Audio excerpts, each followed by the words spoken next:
Raw, uncut, and unapologetic. Welcome to Men Talking Mindfulness. All right, welcome to the Men Talking Mindfulness podcast. I'm John McCaskill, and I'm here with my co-host, Will Schneider. And today we are talking with former professional basketball player. Will's a basketball player. Dre is a former professional basketball player. Dre Baldwin, to discover the power of a champion's mindset. Dre is going to help us and help you to learn how the principles that drive success in sports can transform your approach to business and life, empowering you to achieve peak performance in every endeavor. Also, we're switching up our intro to get into the meat and potatoes of the show much faster, so our announcements, super short. Text MTM to 33777 to see what we're up to. And by texting, you can join our mailing list, our text message list, and find out about our next retreat, which is May 16th through the 19th in Colorado. That said, we're also going to be changing up our intro exercise. We're just going to be doing one simple grounding breath together. And if you're looking for a longer practice, stay tuned until the end where we'll have that longer practice. So let's just bring ourselves into our bodies, into our minds, into the space and time that we're in right here, right now. Let's take a deep breath in, hold, and release. Focusing on that breath.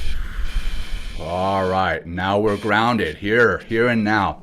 So let's get into the show. Dre, welcome to the show, my friend. Will, good to see you, brother, and I'll turn it over to you. Thanks. Hey, welcome everybody back to the show. Dre, so great to have you here. First thing I want to know is why you're called Dre all day. Great question. First of all, thank both of you, Will and John, for having me on and sharing your platform here. And why I'm called Dre all day, because I made that name up. So I gave myself that name. Why that name? Why not like another Dre? So when I first saw the internet becoming what it was becoming, which is probably about 20 years ago, maybe a little bit before, maybe 2002, and you could see that people could make their own websites and blogs and things. This was back when if you wanted a website, Yahoo GeoCities page. You remember those? Yeah, yeah, right. Right. I knew I wanted to have by me and about me. It doesn't really ring off that much. I mean, it doesn't. So I needed something that was a little bit catchier than that. So I read this book called Pop, P-O-P, by this author by the name of Sam Horn. And P-O-P stands for Pithy, Original, Purpose. Gave all these ideas for coming up with that. And a lot of brands that we know of, they have really good names. So I was So I'm playing around with it in my mind. I came up with Dre All Day. I said, people will easily remember that. So my first website was dreallday.com. So that's where it came from. There you go. We're losing you a little bit here and there, Dre, but we're going to just push through and see what happens. Hopefully things will improve with time.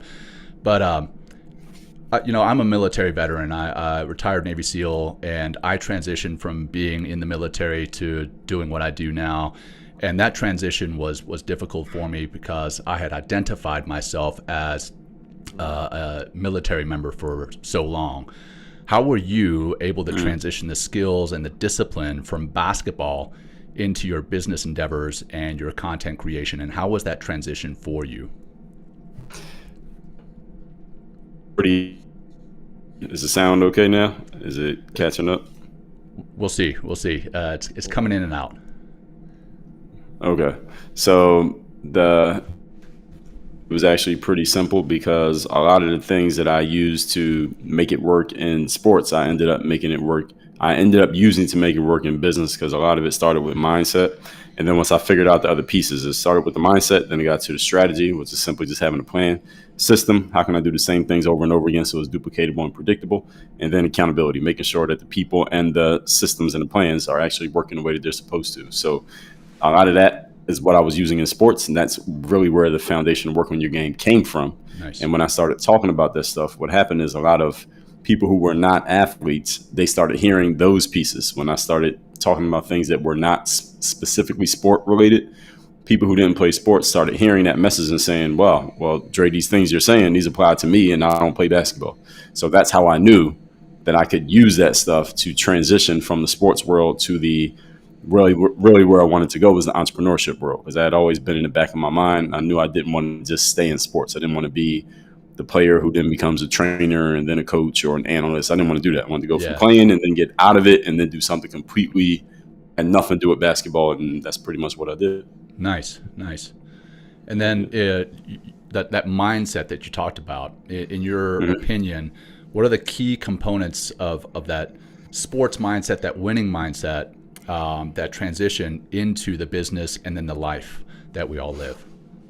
Great question. So there's basically 4 pieces, and this is where it all started. Is the discipline of showing up every day to do the work, confidence to put yourself out there boldly and authentically, mental toughness to keep showing up, doing the work and putting yourself out there even when the success you've expected to achieve has yet to occur, and personal initiative to go and make things happen instead of waiting for things to happen. So once I started talking about those things, that's when the athletes, of course, they appreciated it because they realized that they needed more than just know how to do the dribbling moves. They needed the mindset to actually use it in the game when they needed it.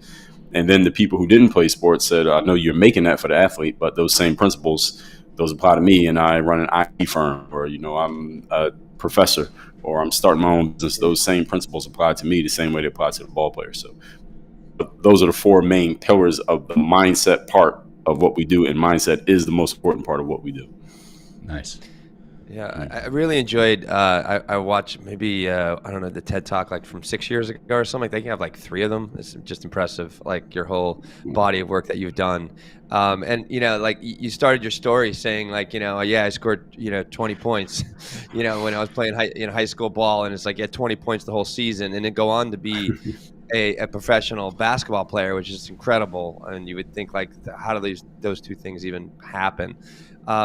What, like, through all the trials and tribulations to succeed on the basketball court professionally and then to succeed in business, how must have happened early on. Like, so how do you prevent yourself, almost starting from, almost no base, no one knowing you as a basketball player and then going on to play professionally?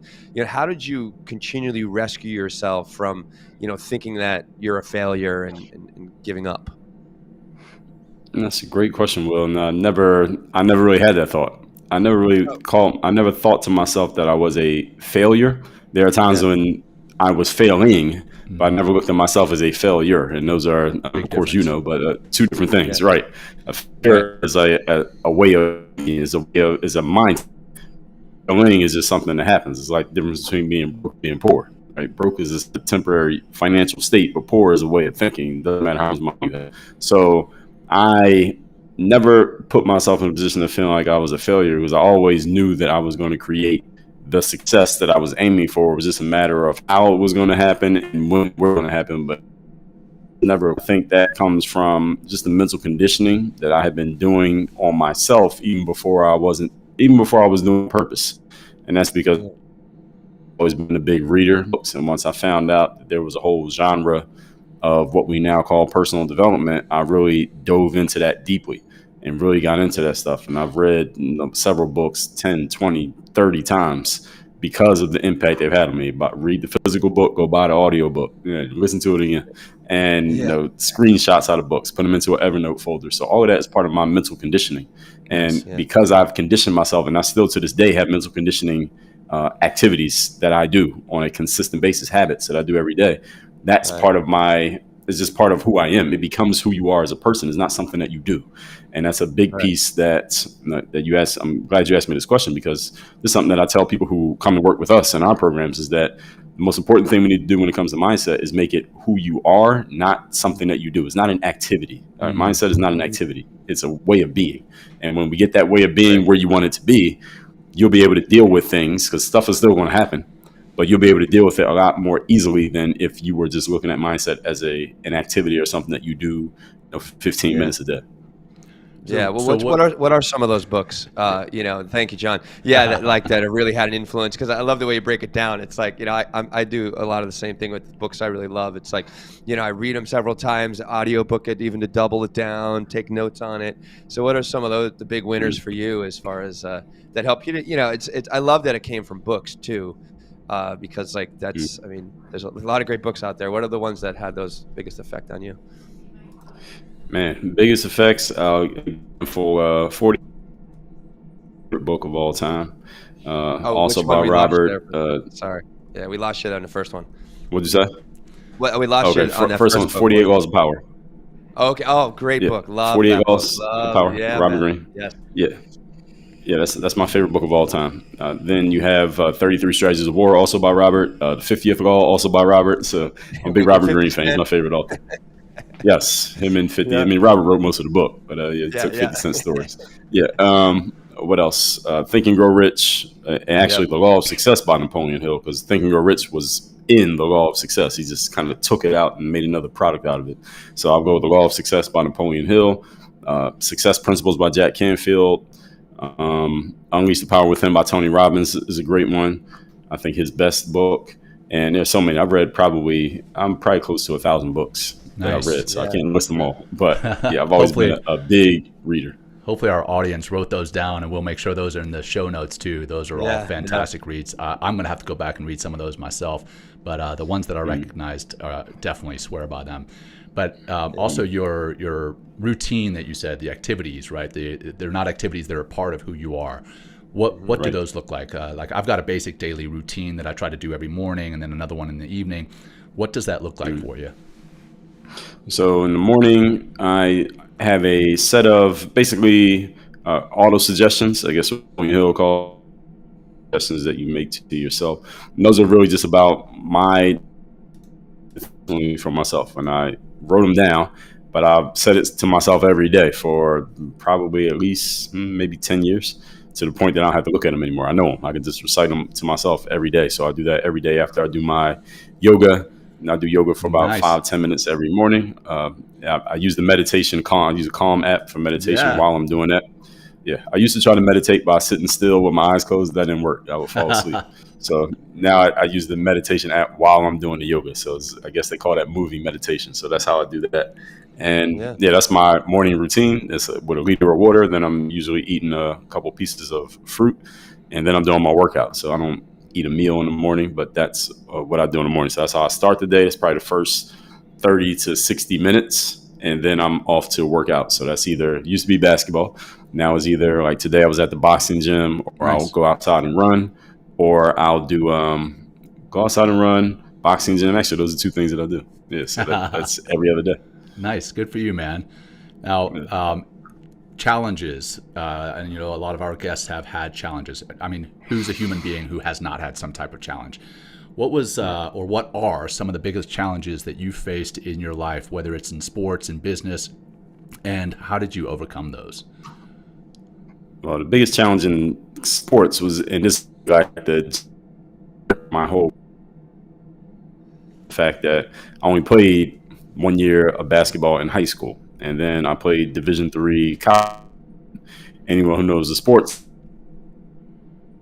college sports. So that's not usually where you get your pro athletes from. Right. So once people found that out about me, when I got online, because I was on YouTube making basketball videos, and people could see like clearly this guy can play.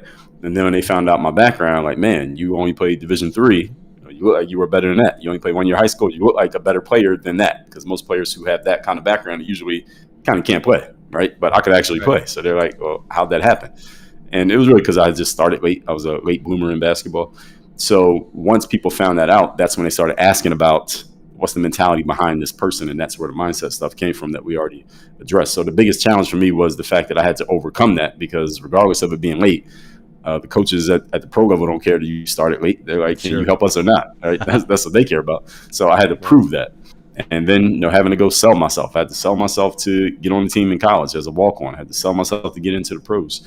And those were big challenges in the sports world. As far as in the business world, during that period of transitioning from not playing ball anymore to being a full-time entrepreneur, I had to establish myself like, hey, this guy does have something that is, yes, he used to play basketball, but he has something that can help people who don't care anything about basketball. So I had to establish that. So it took me some time to get people to see, like, yeah, you made YouTube videos, used to play basketball, but what does that have to do with us? Right? That's what I'll get that kind of question, not in so many words, from a lot of people I was reaching out to, because the first thing I was trying to do was a whole lot of professional speaking. So my first maybe 3 or 4 years out of basketball, that's what I was really focused on, was the professional speaking circuit.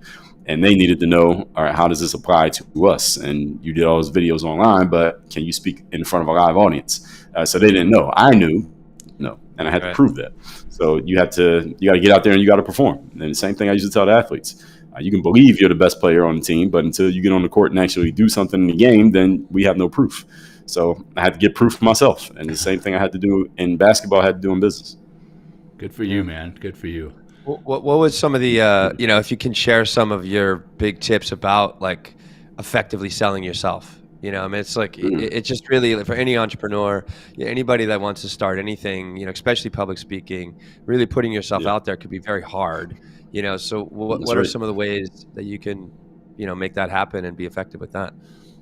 We got a whole conversation just on that alone. But when it comes to effectively selling yourself, first of all, let's just understand what sales is. First of all, just understanding what your offer is or your product or service. Then you have to communicate the value of your product or service, and then you ask for the sale. So I call it I've created a framework around it's called the ICE method, ICE. So I is identify someone who actually has a need or a void that you can fill with your offer. Then the C is communication, letting people know that you have something that can help them. And then the E is the exchange, because you haven't done any business, so there's an exchange. Somebody's giving somebody money and the other person's getting the product or service. So that's the ICE method. I like that. That's now under each one of these headings, you got 10 or 20 more subheadings. Sorry. How do you identify? How do you communicate? All right. How do you close a sale? All right. You can write their whole book on that. Right. So a lot of stuff we can go in. I don't know which direction you want. No. I mean, I'll just jump in and say, like, this is exactly what Dre did to get to our show. He had sent us an email like 6 months earlier, right? And we're lucky to get quite a few guests, requests, and we just dropped this one. It just didn't, it didn't like materialize or whatever. And then sure enough, months later, he hit us up again, and we're like, oh shit, like we forgot to get back to Dre, right? And we watched your video. I mean, exactly what you said. This is this value I can add to your show. This is how I can help you. Like, here's my, establish yourself as an authority. Like, this is all the stuff I've done. And we're like, oh my God, like writing back an apology saying, hey, sorry not, to miss your email. But here you are, right? You know what I mean? Like Mm-hmm. helping believing in what you're doing. And and here we are having a conversation. Here's the difference too. Like, we'll get a lot of emails that say, hey, I made this personalized video for you, but you can tell that it wasn't personalized. You can tell that they just recorded it and they send it out to the masses. But Dre addressed us by name several times in his recording, and I'm like, oh man, we screwed up. We got to get a hold of this guy. So I'm so glad that we finally got you here on the show, man. It's great to have you here. Let's follow up. Yeah, that's right. Always. Who's your assistant? Is Marielle? Probably mispronounced. Marielle, yes. Marielle, she's fantastic too. Marielle. Yeah. Thank you. Let's talk about the long game, if you will, and you emphasize playing that long game for success. Why is that long game so important? And can you give an example of how this approach has paid off in your career? I mean, the one video that was the long game for getting on our show, and we appreciate your patience. But how is that important? And can you give another example? Sure, I'll give you plenty of examples. We can even start with that. So these days, when it comes to things like outreach, and whether you're trying to get on somebody's podcast or a live stream or a radio show, or you want to get a speaking gig, or you're selling anything these days, I'm sure you guys get DMs from random people trying to sell you stuff all the time. Like, we get them all the time. LinkedIn, Instagram, email, everybody's doing it. And back in, 2024 now, so 10 years ago, you could do that and it was novel and unique. It was new. It's not new anymore because everybody's doing it. So you have to figure out what you can do that everybody else is not doing. So one thing that I always tell my audience is that the opportunity is in the opposites. The opportunity is always in looking at what the masses of people are doing and doing the opposite of that. Now, that doesn't mean in every single thing. Right? Most people don't jump in front of trains. Doesn't mean you should do it just because it's the opposite. But you have to figure out where's the opportunity All right, look at what everybody is doing. Ask yourself, if I did the opposite of this, where's the opportunity? And somewhere in there, there's going to be an opportunity. But you just have to be thinking that way and looking for it. So, for example, like you said, people send you all emails and want to be on your show, and you get the copy paste form emails from what are they called, the PR people. Yeah. And I know that people send those out, right? So I'm asking myself, all right, what could I do that is going to be the opposite of what they're doing, what everybody else is doing, but it would actually stand out? And the key thing is doing things that don't scale. That's something that I'm always looking for. What can I do that doesn't scale? Because I cannot scale personally sending a message to 1,000 people. I can't do it. I can't make 1,000 personal messages in one day. But I can make one message in one day. I can make 5, and it doesn't scale. And to do that because it is what everybody talks about, right? How do my business? There's some aspects maybe you don't want to, right? You need to keep one this better, so it will help you get a better response rate or better, and maybe not and something that nobody else knows.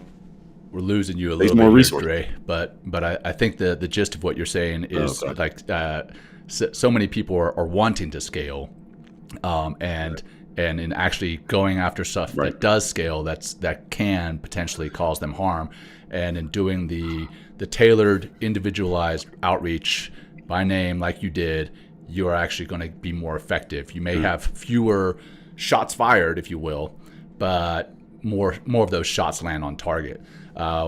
We call that measure in the military. We call it measures of effectiveness and measures of performance, the MOPS and the MOs.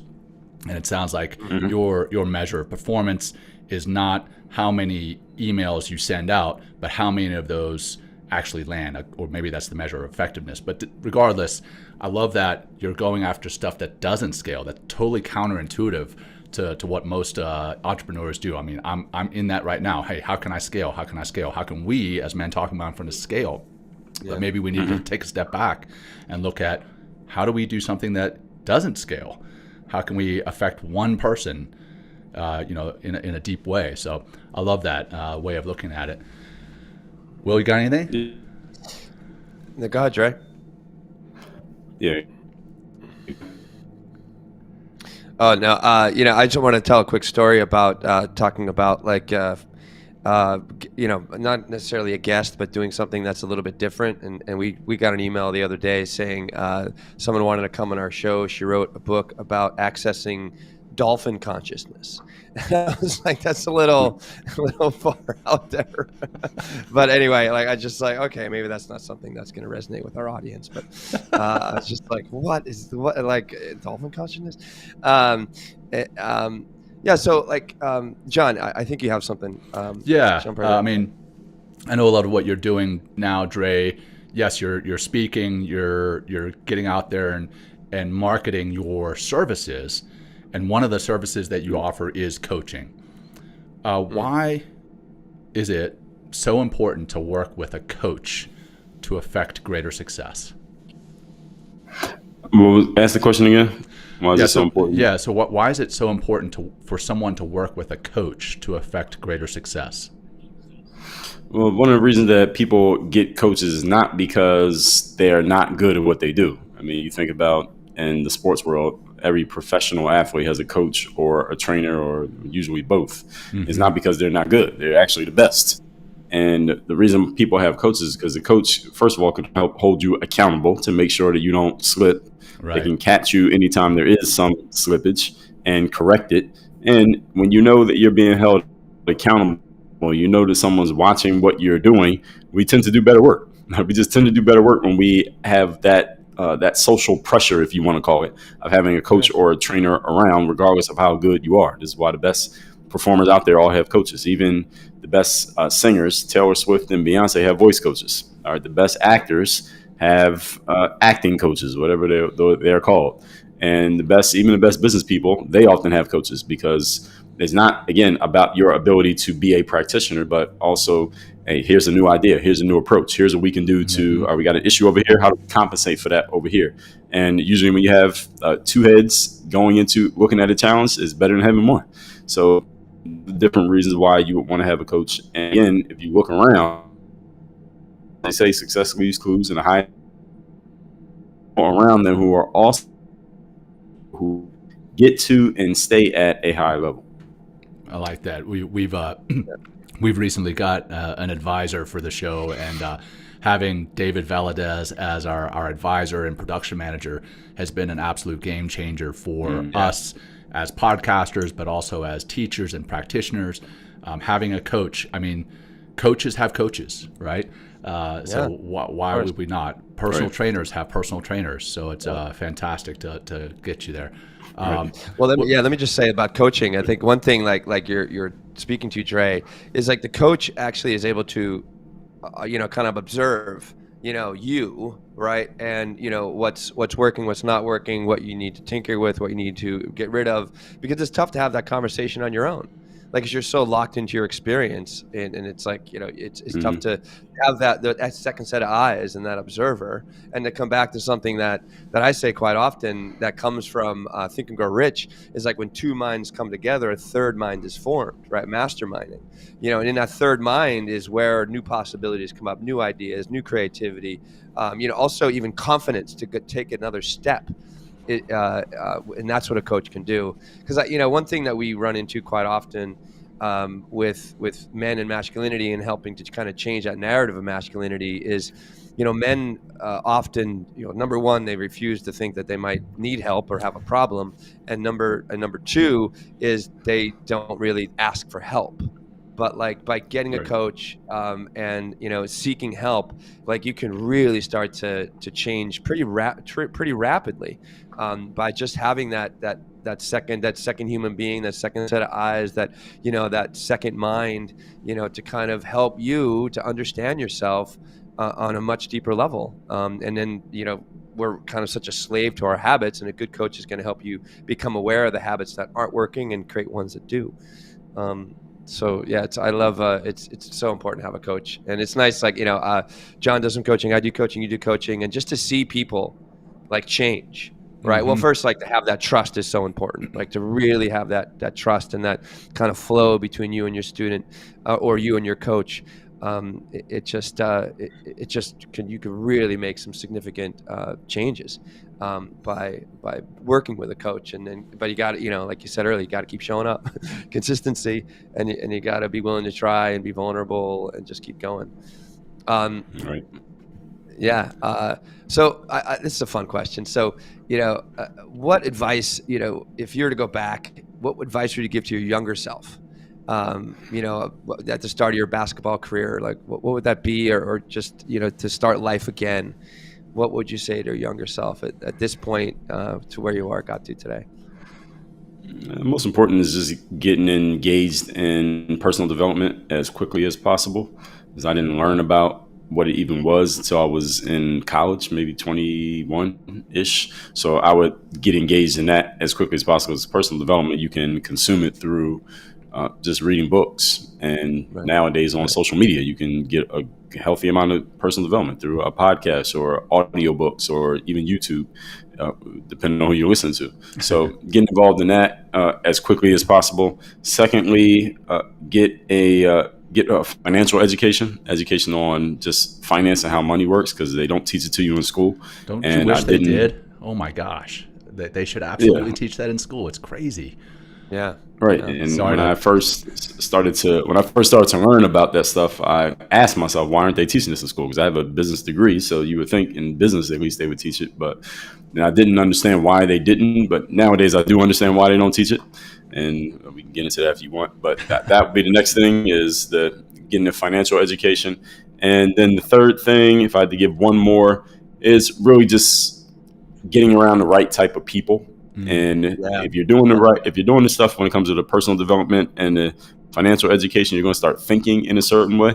It's going to change kind of who you are as a person, and you're going to start attracting a certain type of person into your life. So certain type of people into your life, whether it be friends or romantic partners, business partners, whatever. So those would be the big three: personal development, finance, and relationships.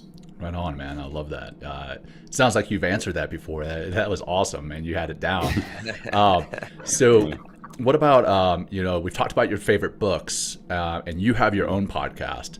What are some key insights or maybe favorite moments that you've had from your podcast that's deeply resonated with you or your audience? Yeah, well, my show's a little bit different than most because mine is just solo. So it's kind of like the radio. So it's just like me talking every day for 20, 30 minutes. The best insight for me, it goes right back to what we talked about earlier, John, is what can I do that doesn't scale? What can I do that everybody else is not doing? Where's the opportunity here? So when I first launched my show was in 2016. I said, all right, well, most people are interviewing people, so I'm not going to interview anyone. I'm going to just do it myself. And then it was most people's shows come out maybe twice a week, 3 times a week, once a week. I'm going to put mine out every day because that's what I've been doing on YouTube already. So my basketball stuff was every day. And anyway, I call myself Dre all day, so why not just come out every day? So I just kept putting my show out every day. And the biggest insight for me is that's really where my best audience members come from, like the audience members who become members of my paid stuff. Yep. Usually they are coming through the podcasting platform because a lot of times these are people who are busy running their businesses or busy at work. So they are not scrolling through Instagram. They are not watching YouTube or TikTok or anything like that. They don't have time for that. They can listen to a show while they're driving or while they're cooking dinner at home or while they're working out. So they can just listen audio wise and I can get my full thoughts out in full context and I have their complete attention, or at least, it's divided because they can look at other things, but they're listening to me for 30 minutes straight. So I can give full context as opposed to a YouTube video where you might only get 2 minutes of attention before someone clicks on something else. So that's what I like most best about the audio space. And I think studies have shown this, or data has shown this, that people who listen to podcasts tend to be higher earning individuals. They tend to be more well-read, more intelligent. I don't know how they measure the intelligence, but higher earning, more well-read individuals. And again, you get more of their attention for a longer time when you put out a 30-minute audio episode than if you put out a 30-minute YouTube video. Because if someone's watching YouTube, they can click on one of those videos on the side. Or if they're on Instagram, they just scroll through. They might not even see your post, but they scroll right past it. So with the audio, you have more attention for longer. So that's what I like most about the audio platform. And it's very low. It seems kind of complicated before you start it, but once you understand how to do it, it's pretty low tech. As opposed to the visual can be very high tech because you got the editing process and how do I make this look right and the lighting and the B-roll and all that stuff. But with audio, as long as you can talk and people can hear you, then you can get your point across. Right. Yeah, I love producing in GarageBand. It's so easy. I like the video aspect, but it's like, oh shit, like I got to worry about the background and my clothes. And, you know what I mean? Where I'm reading or not reading, you know what I mean? Like it's just, but the audio is so nice. But like you bring up a good point about, higher earners and maybe people that are more intelligent listen to the podcast. And it's almost like there's, I think higher earners or in my experience, or not like I'm a super high earner at all, not yet, but it's getting there.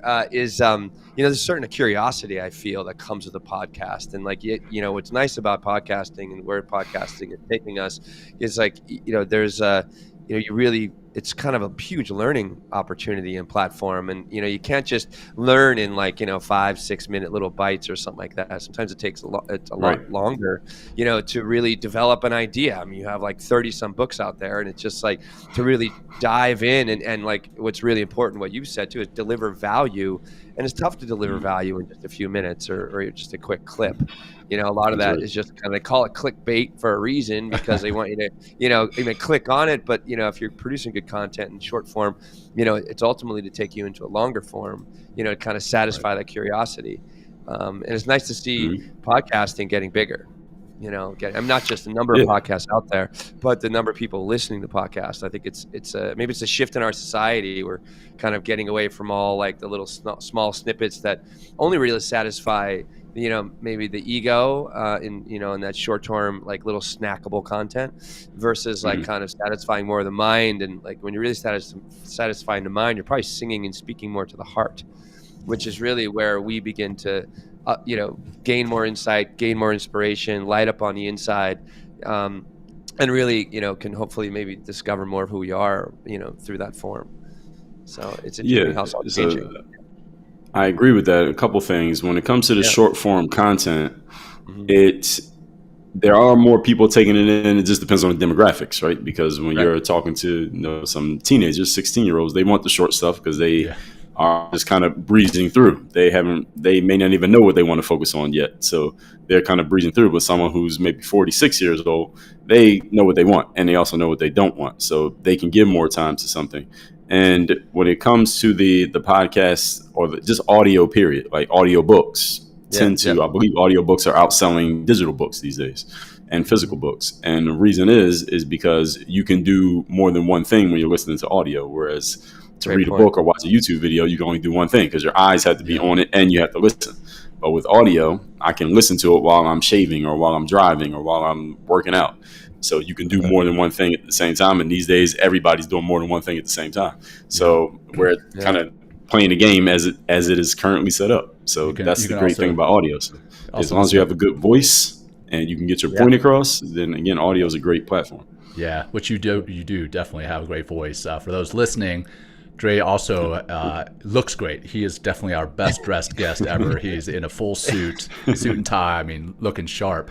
But I also wanted to read some of the comments that are coming off to the side. Amy says you can multitask with an audio podcast, which is exactly what you just said, Dre. Yes, exactly. And then she had a question for you. I'm going to add it here, see if it will pop up. It kind of covers up everything else. So, but I'll read it to you. It says, Dre, how would you approach a kid who's, say, 12, wanting to open a small business? What would you say? What would you encourage them to do? How would you engage them in the process? Open it. What's the business? I love it. Launch.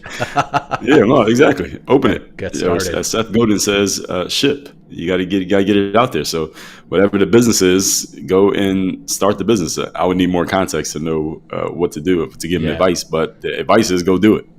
But more context, I can give more of an answer. Right on. And then we've got another question here from Bob. He says, how do you redirect a negative thought about fear so that people can have more confidence?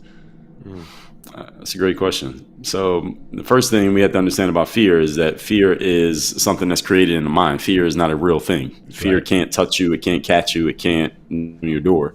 It's something that exists in our mind. So it's all about the conditioning, the way that we condition ourselves, because fear is not that fear is useless. It's actually useful, because our fear of getting hit by a car keeps us from running across the street on a red light, right? We wait. All right. So fear is useful in some ways, but we have to learn to control it and redirect and transmute that fear as necessary. So Robert Greene talks about this in The 50th Law, because that book is all about fear, right? And that's why he used 50 Cent. And that back in the days, we had real fears. Like there was a saber-tooth tiger around the corner, or you can't eat these berries because they might be poisonous and you'll die. So we had fears because everyday life was really dangerous. But in the world that we live in now, in our contemporary worlds, we're not facing fear every time, not fear, but facing danger, real danger every time we leave our houses. It's not that something random can't happen, but for the most part, most of us are relatively safe. But we still have that lizard brain, as Stephen Pressfield talked about in The War of Art.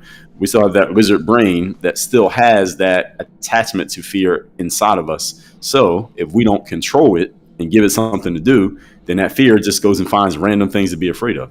So in the Law of Success, Napoleon Hill talked about the 6 basic human fears. And back then, the number one thing on the list was the fear of poverty, because he wrote that book during the height of the Great Depression. And I believe the second fear, I don't know if it was number 2 on the list, but if I was to rearrange them now, the number 1 fear I would put at the top of that list today is the fear of criticism. That was one of his 6, but it wasn't number 1. I would put that number 1 now, because what happens is when people are afraid these days, what they're often afraid of is not something that's going to really actually happen to them. They're afraid of the judgment of other people. And social media is a great reflection of this, because people don't want to be attacked by a mob on social media because you said the wrong thing, or you posted the wrong thing, you had the wrong comment or wrong opinion, or you're out publicly doing something. Let's say a football player, you miss a field goal and your team gets kicked out the playoffs, and now everybody's bashing you. So a lot of people just don't want to be criticized, so they end up holding themselves back. So the question was, how do you redirect the fear? Was that the question? Yeah. Well, the thing about the fear is, and he was asking also about how to be more confident, right? Right. Was that also the part of the question? Okay, so the thing is, you have to understand the different uses of confidence and courage, because they are both necessary, but they're not the same, and they can work together. So confidence is based on your past. Confidence is based on, I know that I've shot 1,000 free throws in the gym, so when I get in the game and I have 2 free throws to win the game, I'm confident I can make them because I made them in practice. Confidence is based on your belief in your ability to do something because you've done it in the past. Discipline leads to confidence. Courage, on the other hand, is what you need when you're doing something that you have not done before.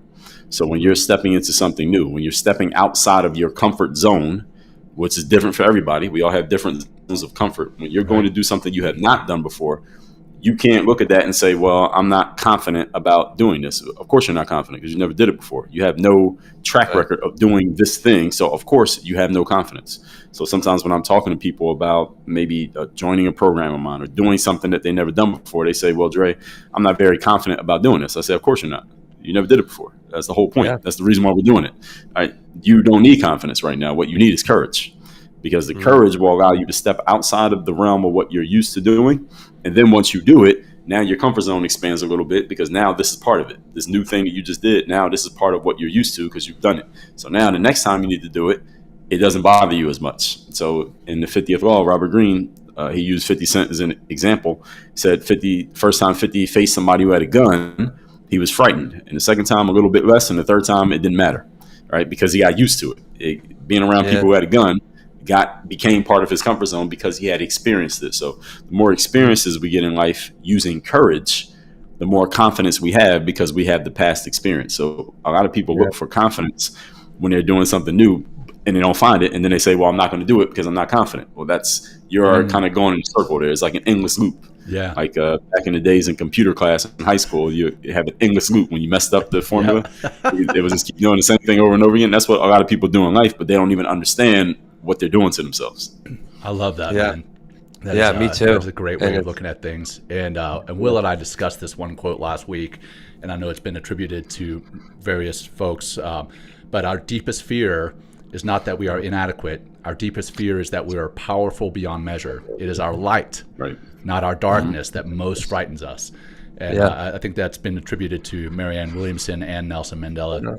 It's Mandela, I think. Yeah. So anyway, I just love that you kind of made that distinction between confidence and courage. So many people are looking for that confidence when they haven't done something before. That's I've never heard that before, and that's fantastic. I love that. That is a golden nugget right there. Well, they feed one another as well in some ways, right? So the more that you take the risk, I mean, that's the one way I like to define courage, is like taking the risk and just putting yourself out there, getting out of your comfort zone. The more confidence I continually have to take more risks, right? To develop more courage. It's like, well, what can't I do? What am I capable of now?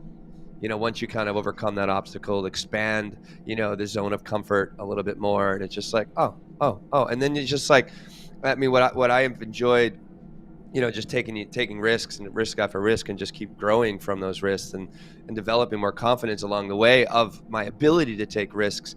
Is it's just like, you develop a greater sense of self. Your self-talk begins to change, and begins to work for you, and you begin to, for me, I seek those opportunities, just like, all right, I don't know what's going to happen, but let's just try it, because I want to get so incredibly resilient and develop such a strong mind, and that it's just like I can step in any situation and try to figure it out. It's really powerful, right. But it's like, to come back to what you said also earlier with like, the fear of criticism is going to, constantly get in your way, but it's just like, but also who's criticizing you? Who are the people that, that you're giving your power to, or also letting you validate your life? It's interesting how it all works. And then, let's come back. We have a question here, Dre. This is from Jeremy. He says, like, what do best coaches have? Is a question that he asks. Like, so, like, if we're gonna get a coach, what are the qualities of a great coach? That's a great question. It's actually something I've talked about to my audience. What you're looking for in a coach. First of all, your coach needs to understand what your challenges are.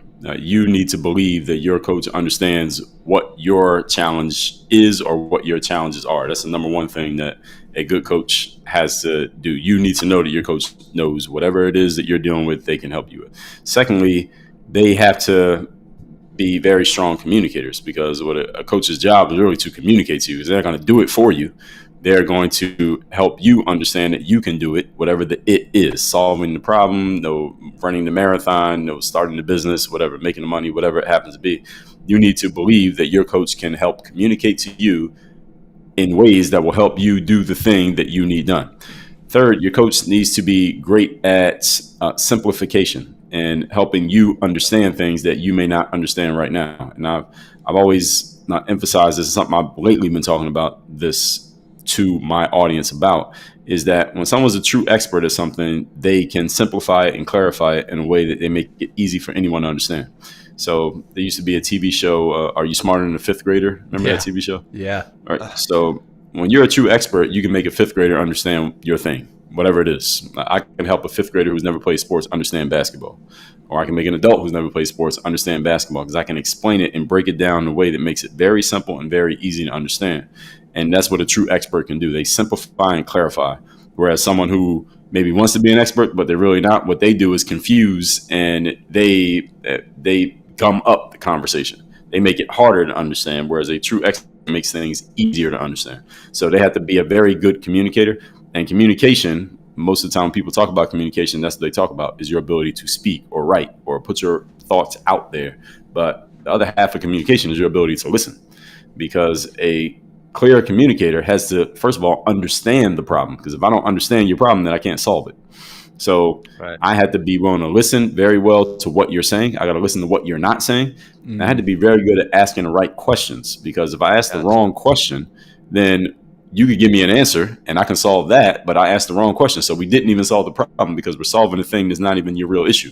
Yeah. Your real issue is probably something that most people who are looking for a coach, let's say, they are looking for A, B, and C, because A, B, and C is based on what? Your current level of thinking. And your current level of thinking is what got you to the point for. So we don't need to solve A, B, and C. Probably most of the time when I'm working with people, they think they need A, B, and C solved, and maybe they do, and maybe do and C. But what we really need to solve is D, E, and F that they're not even aware of. Because if all you needed was to solve A, B, and C, well, let me GPT, or they can solve those. If all we needed was information, right, then there'd be no coaching and consulting industry. There'd be no need for it. What people actually need is, okay, yes, this is a problem, but this is only a symptom. This is happening, and that's happening because at root is this over here that you this existed. And that's going to solve all these. That's what a coach. So, for example, when I was playing at a train coach, and I came to her once and I was like, well, my knee is bothering me. My knee keeps hurting. And I was playing basketball. Basketball players, your knee goes, you're in trouble. Yeah. So my knee's bothering me, and she's having me do some movements, just looking at it. And she's like, well, Dre, the problem is not your knee.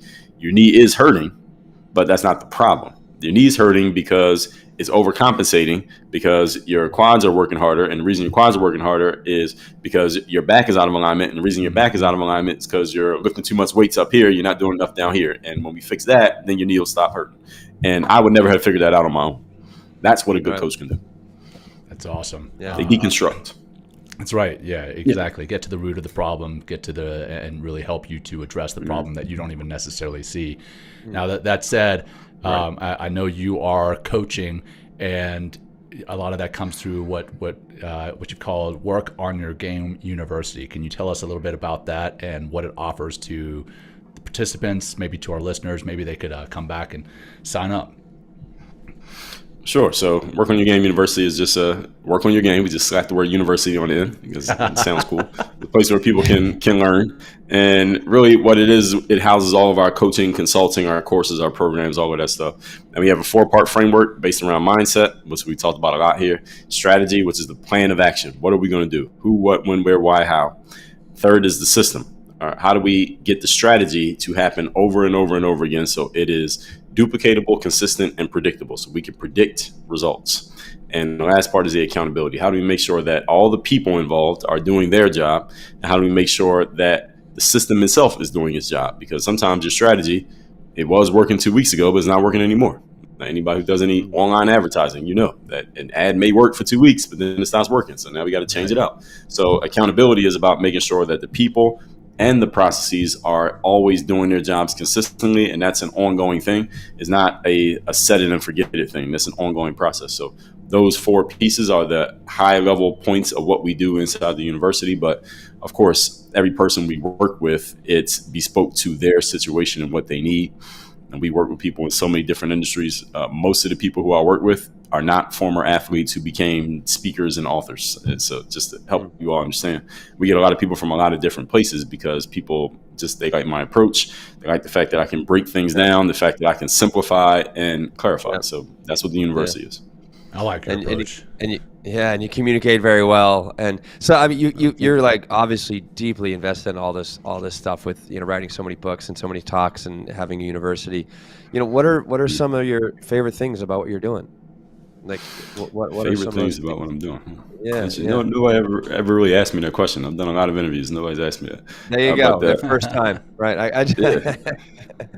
Favorite thing about what I'm doing is that I get to be myself 100%. And turn it into a business opportunity. That's number one.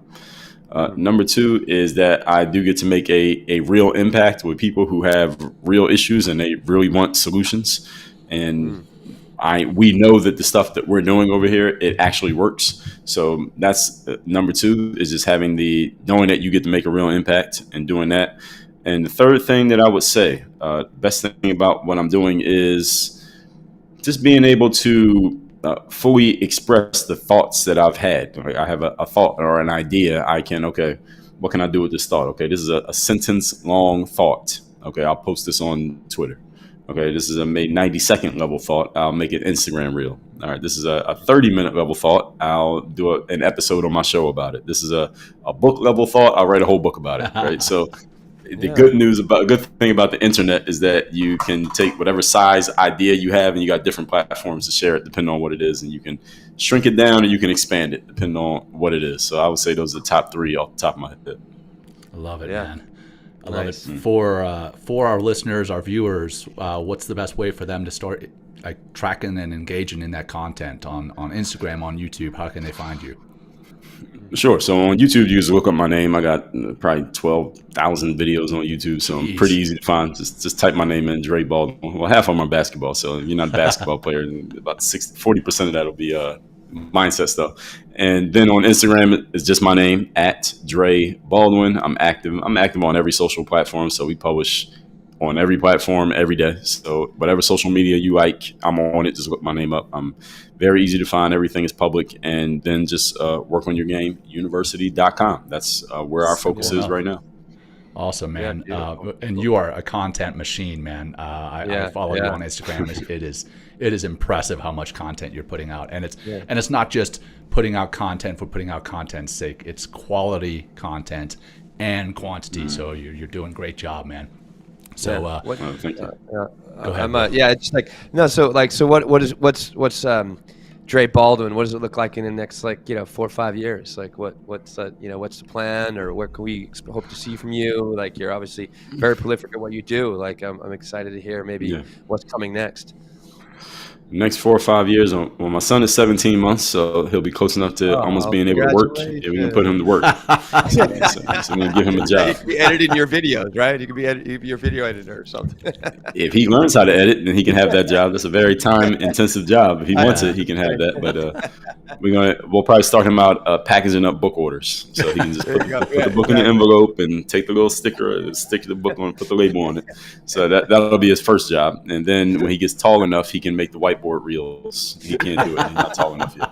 So he can do that next. But other than that, really just building up the university. I really didn't do a whole lot of professional speaking when COVID happened. I didn't do a lot of speaking. I stopped really focusing on speaking and really focused on the university, the coaching wing of it. But we're going to get back into the speaking business heavy this year, and adding more people to our university as coaching members and consulting. We even work with people who have brick and mortar businesses. I was just talking to a guy actually today who's pending that he runs a brick and mortar business, and we're going to help him take that to the next level. So really just getting more people in the university, doing more speaking. I'll probably write some more books. And really, that's going to be our focus. We're just going to focus on this heavy and eventually add more, probably get more people, at least on the sales side, who can close sales for us. As far as other coaches, I'm not ready to do that quite yet, but that may be something that we do in the future. But that's what the next 4 or 5 years are looking like. When do you sleep, man? Holy cow. Writing books, doing the university. Holy cow. Oh, man. Well, hey, Dre, man, it's been an absolute pleasure having you today, and we very much appreciate all the wisdom that you have shared with us, with our audience. Man, we cannot thank you enough. That said, for our audience, we also want to thank you, those who are tuning in now live. We appreciate the questions that you put out there for Dre. We appreciate you tuning in later in the podcast while you're driving, like we talked about earlier. And hey, if you got something out of this episode, please share it with your family, your colleagues, your friends, your whoever you think could benefit from this. And then also go back, give us a review, subscribe to the podcast, subscribe to our social media network. We are working hard to grow that so that we can grow our impact, not so that we can be social media influencers, but so that we can grow the impact. And again, what Dre just put out today is hugely impactful. So we want to share what he's putting out. So again, Dre, thank you so much for being here. Will, I'll turn it over to you for any final words and a closing practice, brother. Yeah, well, we have a question from a guest or a listener. What's your number one book right now of all these books you have? What's the number one seller? Oh, my written books? Yeah, your book.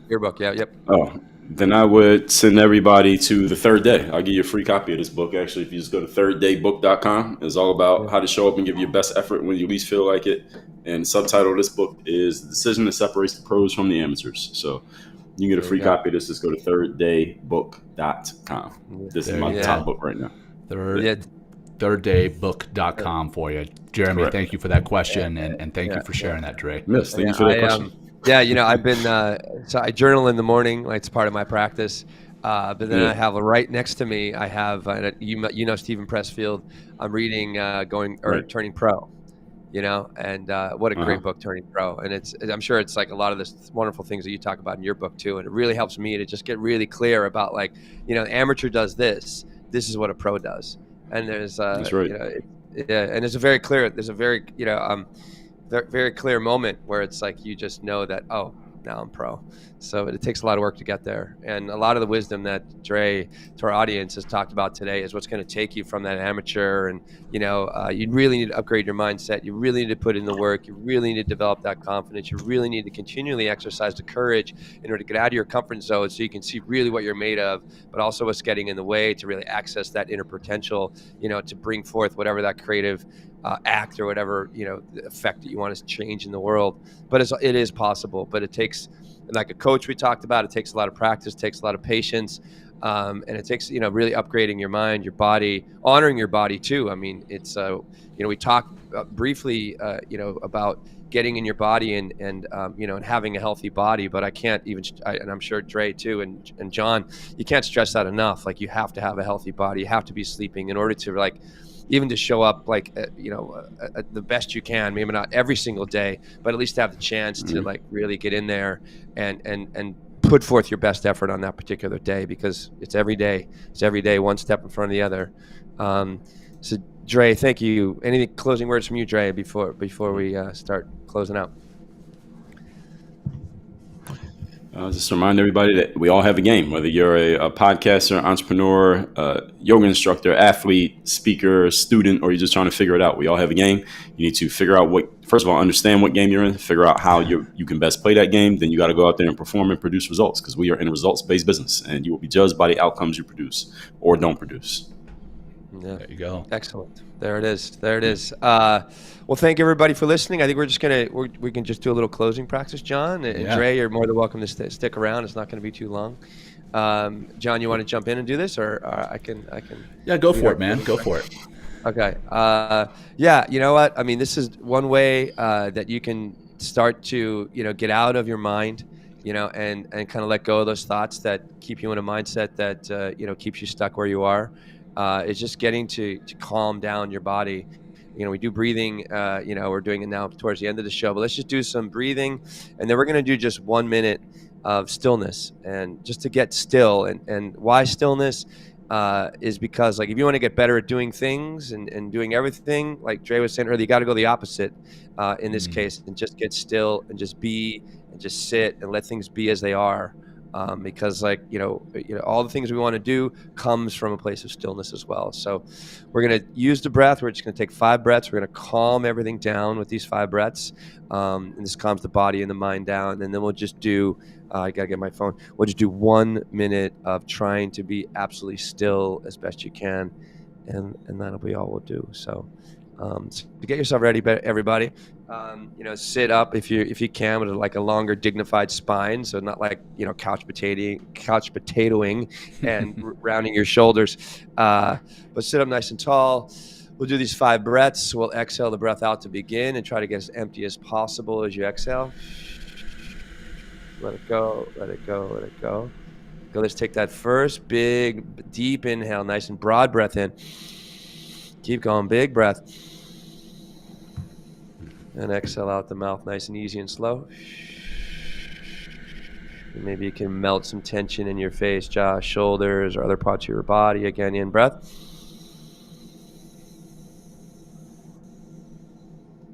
Out.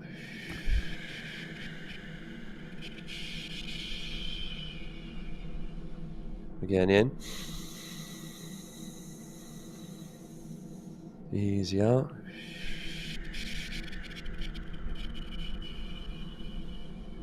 Last 2 in.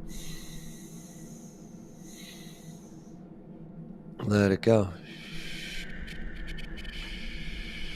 Last one on the end of the exhale. We're going to drop right into that 1 minute of stillness. Here we go. Inhale. Exhale. And here we go. We're still just come back to a normal breath, and we're on the clock. Just be here as things are. Instead of waiting for this to be over, what if you just like feel your heartbeat or listen to the world around you, and instead of like bending to the will of the ego, what if you just find your breath instead? Keep finding that breath, and this is a great way with this 1 minute of stillness to really help focus the mind and the body and get to know what is stillness. Stay with it. A minute can be long when we're working with stillness. Good work. Just keep coming back to your breath. It's another opportunity to really get to know your mind. Okay, we got staying for 5, 4, 3, 2. Good. Awesome, everybody. Big breath in. Great. We just want to thank everybody. Thank you, Dre, for being such an incredible guest and for hitting us up a second time to be like, hey, I want to be in the show. So we really appreciate you being here, and let us know we can help you anyway in the future. We already gave all your information, but that's it, everybody. Thank you so much for being here. Thank you, everyone. Thank you, Dre. Take care, everyone. Peace. Thanks, everybody. Appreciate it. Thanks. Thank you. Oh man, my closing file is not here. Oh well, I'll add that in later. Peace, everybody. We're out. Yeah, everyone, take care. Bye bye.